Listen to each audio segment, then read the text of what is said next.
toya mingi kotondisa ndolo kote tosambela na papa et puis tolakisa ye ke toyebi koyamba bapaya na biso nzambe asunga mbula beta te mokolo wana toya biso nyonso ekobana veye ezali le mardi de 18h tina ntongo e apres wana misa ekozala vraiment toya ebele bajeune bamama bilenge tosangana pe tolakisa papa wa Roma te bacongolais bayebi losambo. Merci.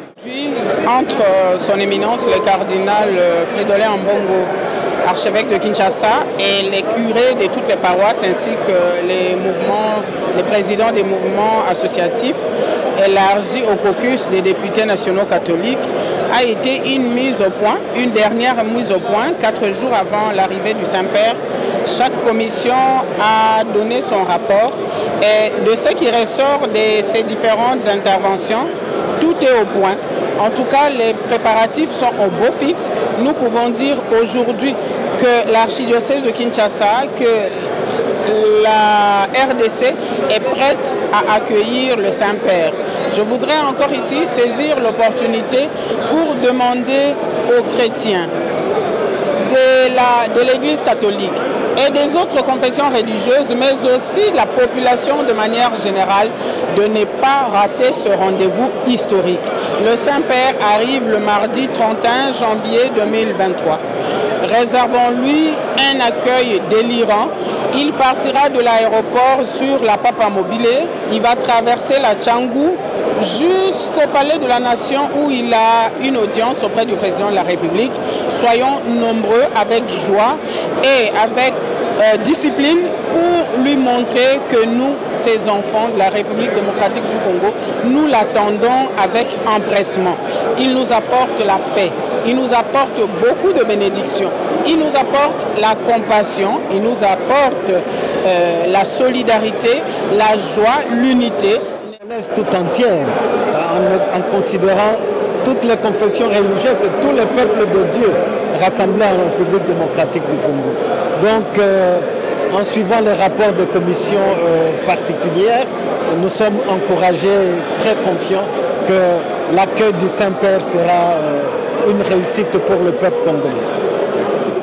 Saint-Été, le pape François, dans notre pays, dans notre archidiocèse de Kinshasa, il m'a paru opportun de vous présenter ces documents intitulés Predicate Evangelium, qui, comme nature de document, est une constitution apostolique. Ce n'est pas une encyclique, c'est une constitution apostolique. Les spécialistes vous le diront, la différence entre les différents documents qui nous arrivent de Rome. Les documents qui viennent de Rome n'ont pas toujours la même autorité, n'ont pas la même importance et la même nature. Nous sommes habitués aux encycliques. Les encycliques, ce sont des enseignements. Par contre, une constitution apostolique est un document qui règle des questions disciplinaires, organisationnelles. Pourquoi je le présente aujourd'hui, alors que nous sommes tous orientés vers le préparatif de l'arrivée du pape? C'est principalement pour mieux connaître la personne, l'autorité que nous nous apprêtons à accueillir. François est souverain pontife depuis 10 ans.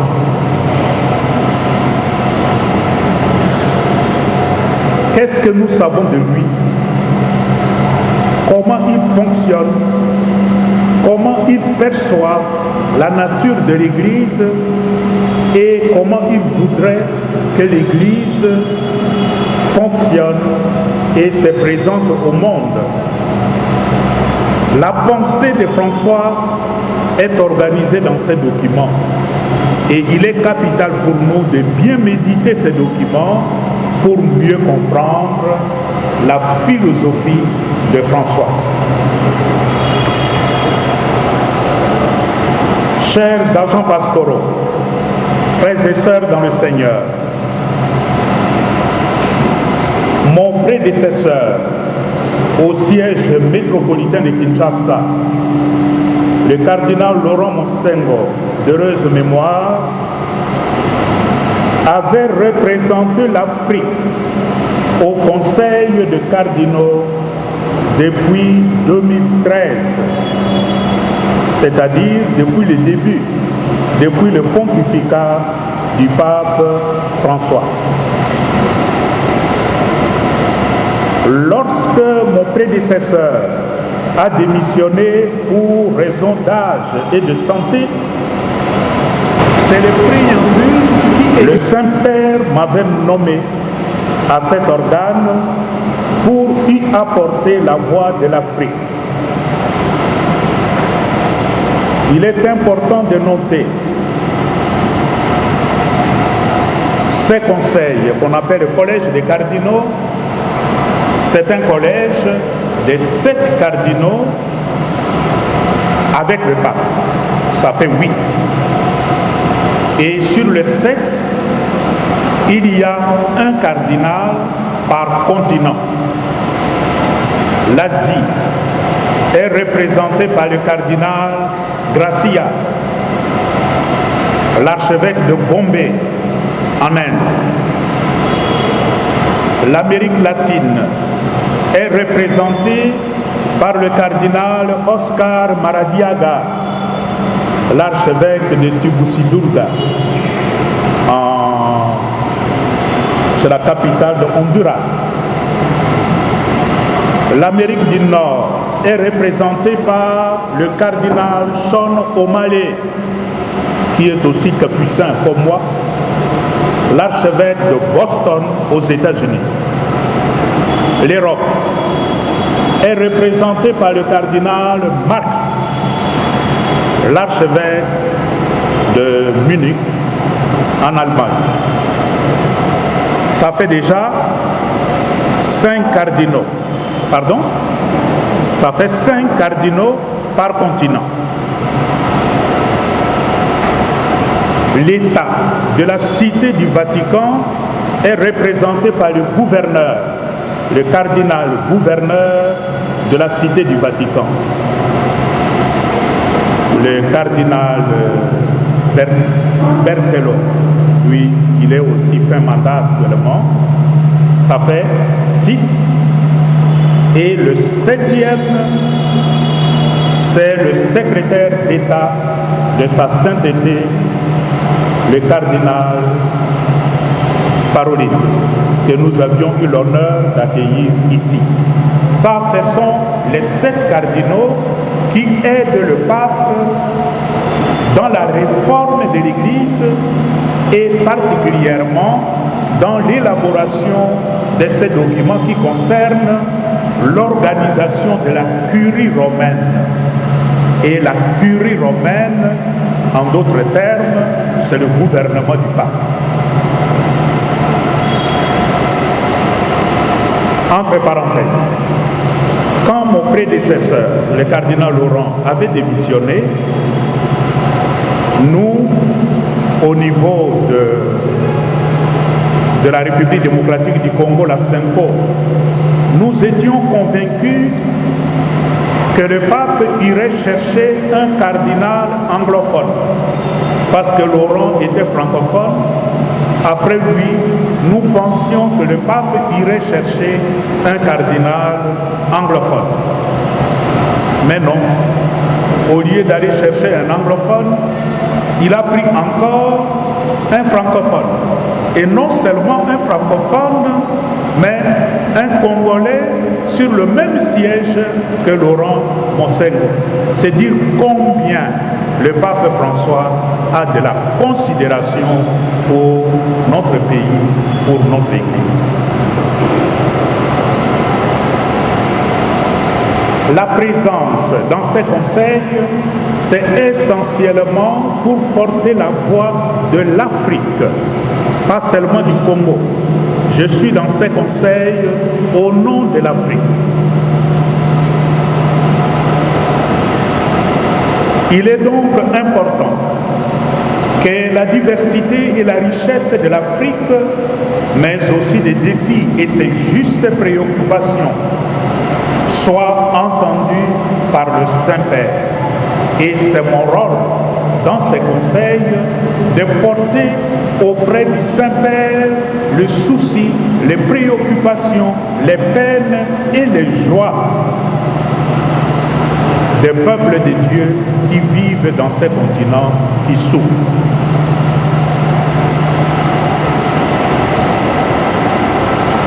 Mais l'autre responsabilité qui incombe à ce groupe, outre accompagner le pape dans le gouvernement de l'Église universelle, la deuxième mission, c'était d'aider le Saint-Père à rédiger une nouvelle constitution pour la réforme de la curie.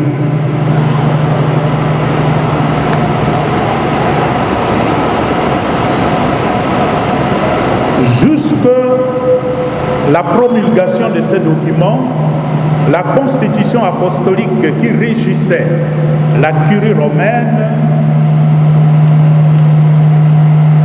était intitulée Pastor Bonus.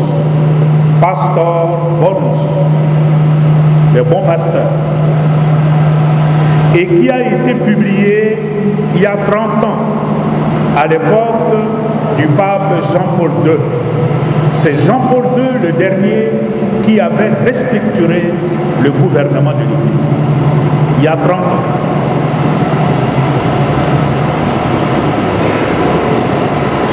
Tout comme avait fait le pape Saint Jean-Paul II. Le pape François en raison de diverses situations et des déclarations des cardinaux lors du pré-conclave de 2013, avant l'élection du pape, il y a ce qu'on appelle le pré-conclave. Et pendant le pré-conclave, il y a la réunion de tous les cardinaux. À ce moment-là, ce sont tous les cardinaux de la Sainte Église catholique qui se réunissent. Et c'est pendant ce temps qu'ils font une étude globale de la situation de l'Église de par le monde.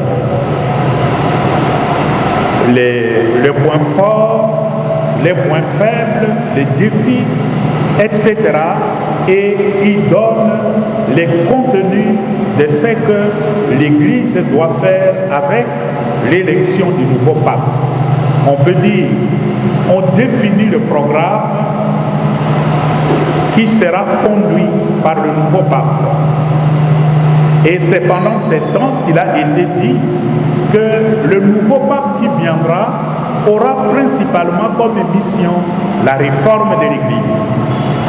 Mais qui dit réforme de l'Église ne dit pas seulement réforme de la curie romaine, c'est l'ensemble de l'Église. Mais il fallait commencer par la curie romaine.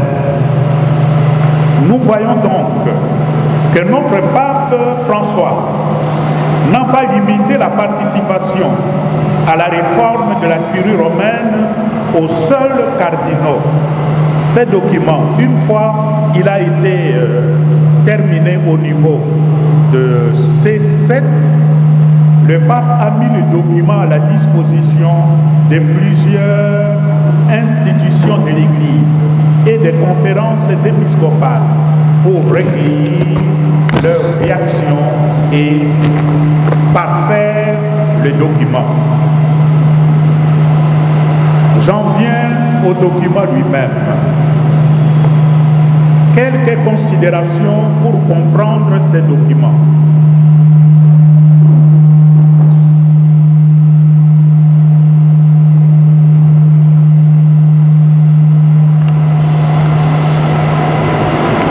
Et je vous demande de le prendre, si vous l'avez en main.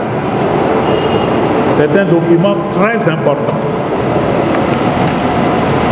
Les filles de Saint-Paul sont là, qu'elles viennent distribuer à ceux qui n'en ont pas. Elles sont là, dehors. Consacré sur la pastorale et la mission, pour une église qui se veut évangélise et évangélise en profondeur. Notre Père l'archevêque qui a participé, voire collaboré à la rédaction de la Constitution apostolique Predicati Evangelium sur la curie romaine et son service à l'Église dans le monde, nous la présentera. Après, il y aura les derniers cours de sous-commission avant de passer aux discussions finales qui nous seront présentées. Suivront après les divers et enfin il y aura la prière finale et la bénédiction des mains de son éminence des cardinals Fodoré Amour. Très respectueusement, je laisse la parole à son éminence. Du monde si elle-même se remet en question. Ainsi, la réforme de la curie romaine s'inscrit dans ce contexte de la réforme de l'ensemble de l'Église. C'est pourquoi ce document, même s'il traite de la curie romaine, s'applique à l'ensemble de l'Église.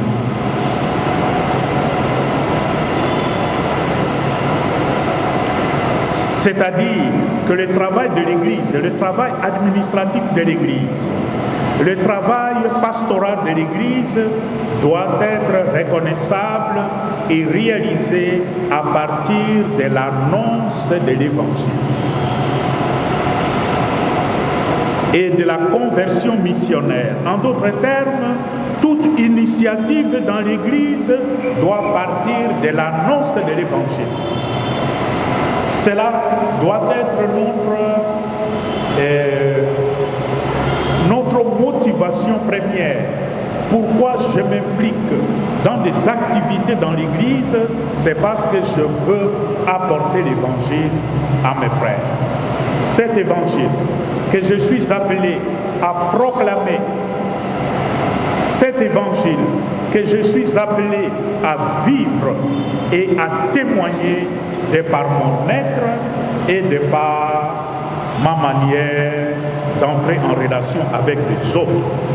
Tout en moi doit participer à la proclamation de l'Évangile.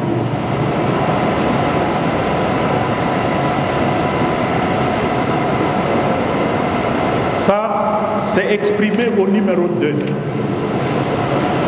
Toujours préambule. La conversion missionnaire de l'Église.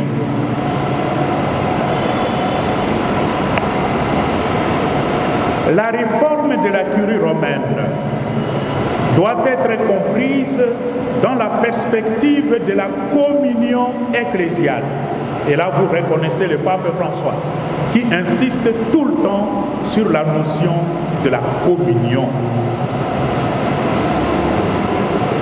Toujours au numéro 2. La conversion missionnaire de l'Église est destinée à renouveler celle-ci à l'image de la mission d'amour du Christ. Ainsi, la réforme de la curie doit être comprise dans la perspective de la communion ecclésiale. Il s'agit de vivre la nouvelle communion. Le souci de François, c'est de faire de l'Église une nouvelle communion. Communion en Jésus-Christ. Et vous trouvez cette idée au numéro 4. C'est très bien défini sous le titre « L'Église, mystère de communion ». Si l'Église cesse d'être un mystère de communion, elle n'est plus l'Église de Jésus-Christ.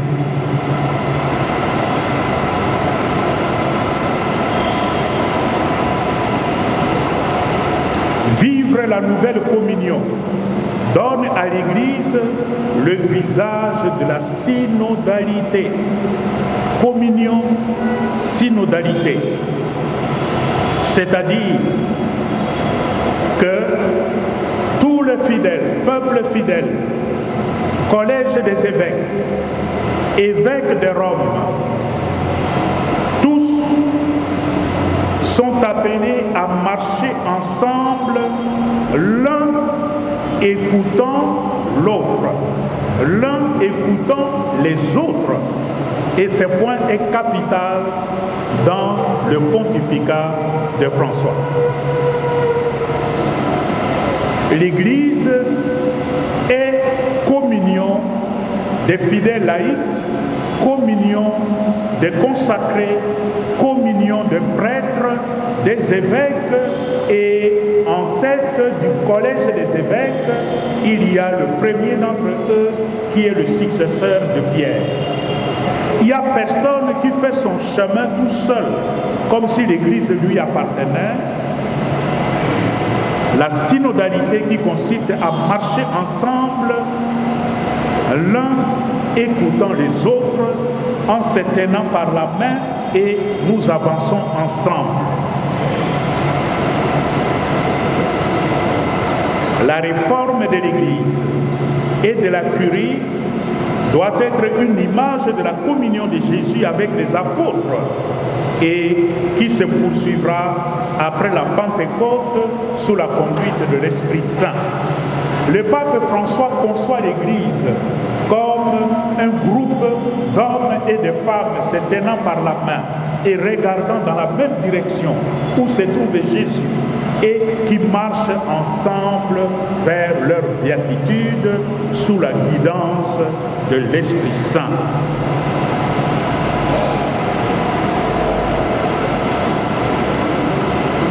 Le service de la primauté et du collège des évêques, le pape revient là-dessus, la primauté et les... Quand le pape meurt, le temps qui sépare l'annonce du décès du pape ou sa démission et l'élection du nouveau pape, c'est le caméraire qui gouverne l'Église. Naturellement, il ne gouverne pas comme un pape, parce qu'il n'est pas pape.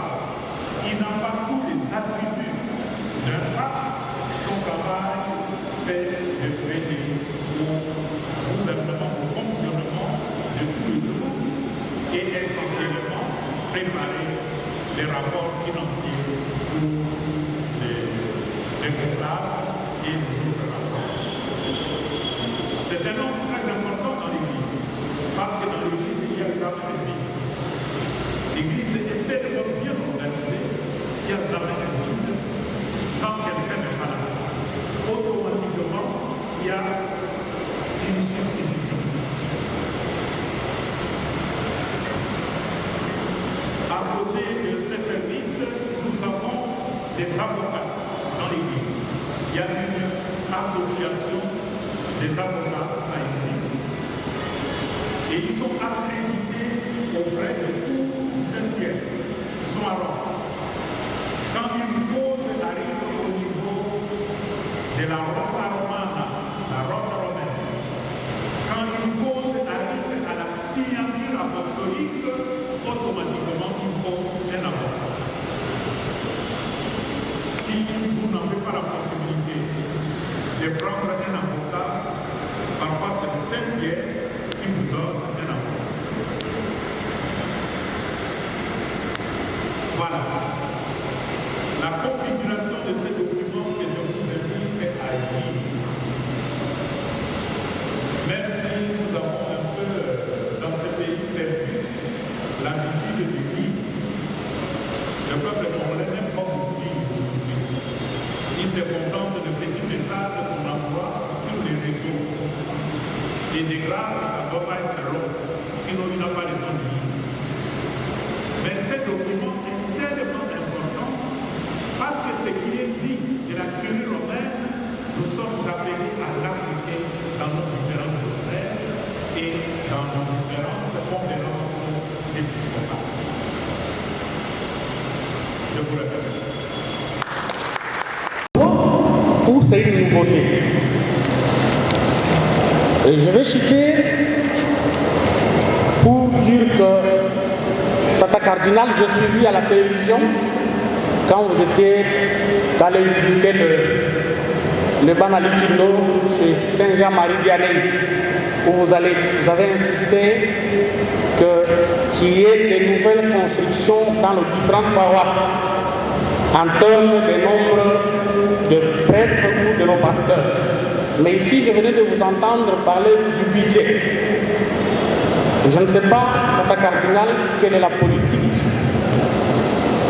sur le plan de la décentralisation que vous avez par rapport à cette nouvelle donne. Merci. Une paroisse doit prétendre à son autonomie financière. Une paroisse. Et un diocèse, en tant que diocèse, ne peut que s'appuyer sur les paroisses pour avoir des revenus. Bien sûr, un diocèse peut avoir aussi d'autres unités de production. Mais l'essentiel des revenus d'un diocèse doivent provenir des paroisses. Or, si les paroisses ne sont pas autonomes, comment est-ce que les paroisses vont soutenir les services centraux? Donc, le souci qui est le mien, d'encourager les paroisses à parvenir à leur autonomie, indirectement implique l'autonomie de l'archidiocèse. Si les paroisses arrivent à leur autonomie, automatiquement, l'archidiocèse arrive à son autonomie. Et je tiens beaucoup à ça. Je tiens à ça. Les compétences des évêques qui pourraient assigner les guéris lors des préparatifs des élections pour les papes à venir. Si je pourrais réfléchir en termes d'analogie, de cet endroit de justice générale, celui qui assiste les guéris n'a que le pouvoir d'administration. Il n'a pas le pouvoir de disposition. Alors, dans le sens de l'Église, je n'ai pas bien pénétré les distinguos entre le pouvoir des attributions à l'Église de celui qui assigne l'Église et les attributions exclusives du pape. L'évêque, il ne fait rien. Il est là juste pour veiller au bon fonctionnement et préparer l'élection du nouveau pape, ce qu'on appelle le conclave. En fait, en réalité, ça ne dure même pas un mois. Ça ne dure pas un mois. Entre la mort du pape et l'élection du nouveau, parfois c'est 2 semaines. Parfois c'est 2 semaines. 3 semaines maximum. Donc il n'a pas un pouvoir. Il est là seulement pour veiller. Il n'est pas un pape haï. Non. C'est pas un pape haï. C'est pas un pape. Il veille seulement au bon fonctionnement des affaires. Je suis sûr de vous dire comment les choses vont se passer. Ces informations, nous les donnerons peut-être à partir de dimanche ou lundi. Parce que cette question va ensemble avec la question de sécurité. Une chose est certaine, parce qu'il y en a qui nous appellent de tous côtés pour demander « mais moi je n'ai pas reçu d'invitation, comment je vais faire pour aller là-bas ?»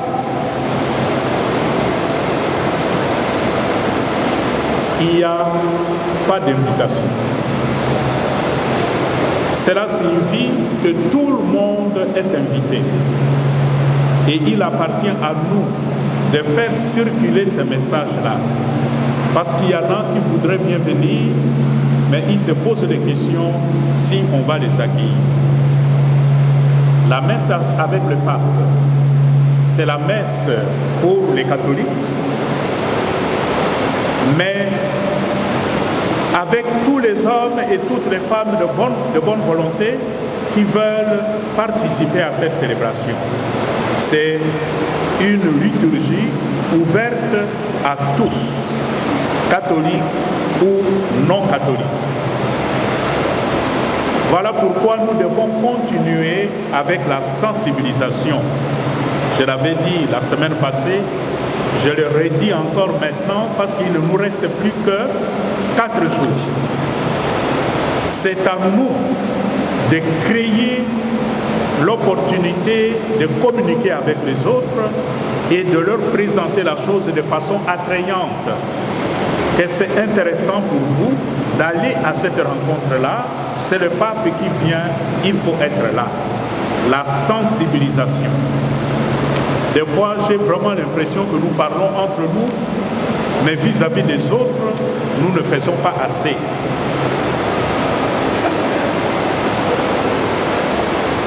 Andolo, nous avons eu cette information-là tout de suite aussi de la commission.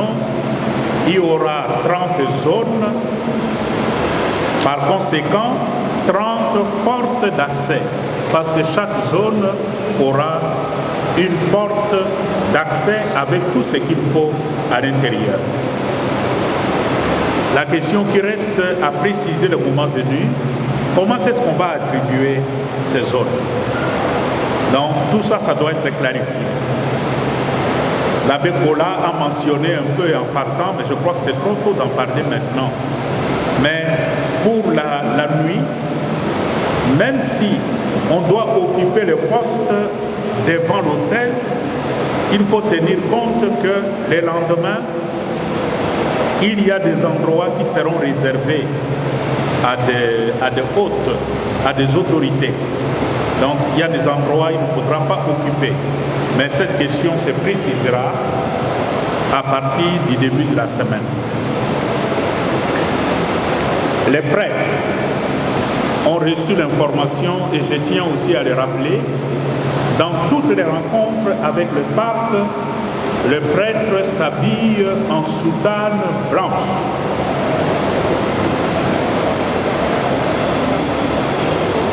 Pas en soutane noire, pas en costume, même si c'est très beau. On vient en soutane pour rencontrer le pape. C'est ça notre identité sacerdotale.